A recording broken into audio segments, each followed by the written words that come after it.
За вас книгите може да са просто скучно домашно, но какво ако ви кажа, че това, което ви кара да гледате любимите ви ютубъри, се намира също и в книгите. Така че нека направо да започваме. Извадил съм 5 от моите най-любими ютубъри и днес ще ви представя, ако ги гледате, кои книги са за вас. Ако гледате Слави от The Clashers, мозъка ви постоянно работи. Постоянно търсите някакви нови факти и прескачате от тема на тема. Книгата, която е най-перфектна за вас, е Sapiens. Кратка история на човечеството от Ювал Ноа Харари. Точно както Слави скача от технологии към древни цивилизации, Харари разказва историята ни толкова откачено, че ще те остави с повече въпроси, отколкото отговори. А ако искаш още по-голяма доза чист кеф, направо грабвайте кратката история на почти всичко от Бил Брайсън. Наистина ще се смеете на глас, понеже обяснява, както се казва, абсолютно всичко по доста интересен и забавен начин. Сега се сменяме тотално и правим 180 градуса завъртане и отиваме при Кралски. Кралски, както всички знаят, е сатира ютубър и естествено трябваше да намеря най-добрата сатира книга, която успях. А именно Кланица 5 от Кърт Вонегът. Книгата е за Втората световна война, но всъщност е най-яката антивоенна сатира, писана някога. Вонегът забърква черен хумор, извънземни и пътуване във времето, за да покаже ужаса на войната по шокиращ и абсурдно забавен начин.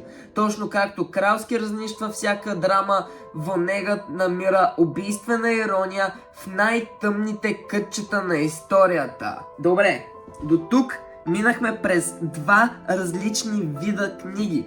Време е за третия, а именно за Айляк подкаст. Моят любим подкаст, лично имах, мисля, че 2600 минути миналата година слушани от техния подкаст. Реално, ако ги гледате толкова много, най-вероятно просто обичате истинските истории или някакъв приятелски разговор. Твоя жанр са автобиографиите, които не спестяват абсолютно нищо. Можеш да започнеш веднага с Роден в престъпление от Тревър Ноа. Това е история на детството му в Южна Африка по време на апартеида. На апартейда? Май така се чете, разказан с толкова брутален хумор и сърце, че ще се смееш през сълзи. Друго бижу е Open, автобиография от Андреа Гаси. Дори грам да не те интересува тенисът, това е една от най-голите и честни истории за цената на славата и битката да намериш себе си. А ако следиш Пресли и най-вече Клипс канала му, понеже главно оттам взех идеята за книгите, най-вероятно те влекат логиката, политиката и като цяло светът. За теб са книги, които дават ред и режат с брутална яснота. Препоръчвам Защо нациите се провалят на Дарън Асемоглу и Джеймс Робинсън.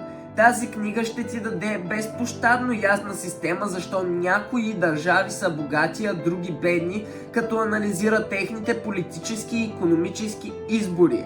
Друг мощен избор е Принципи на Рей Далио. Това е наръчник за стоманено системно мислене и вземане на решения в живота и бизнеса. А ако гледаш Яни Саунда, а именно реакциите, най-вероятно те интересува защо хората реагират по този начин, или по-скоро психологията, или другата страна, която просто те интересува мнението на човека, но това малко го зарязваме, защото не влиза. Твоите книги са тези, които разкодират човешкото поведение. Перфектният избор е Влиянието, психологията на убеждаването от Робърт Чалдини. Тази книга буквално разкрива скритите бутони, по които хората убеждават и манипулират, нещо, което гледаш във всяко едно реакшн видео. Друг точен избор е Повратната точка на Малкъм Гладуел. която обяснява как малки идеи експлодират в огромни социални вълни и стават вайрал трендове. И така, вече виждаш ли логиката? Разгледахме 5 различни вида книги, защото избрах 5 различни YouTube канала. От глада за факти при Слави Клашера, през сатирата на Кралски, човешките истории и Файляк, анализа на Пресли и социалния радар на Яни Саунда. За всеки вайб, който обичаш в YouTube, има книга. Просто трябва да я намериш. А ако това видео ти е харесало, тук може да чекаутнеш друго видео. Тук може да се абонираш, инстаграма ми както винаги е долу в описанието за някакви въпроси, идеи и всякакви такива препоръки. Чао, чао!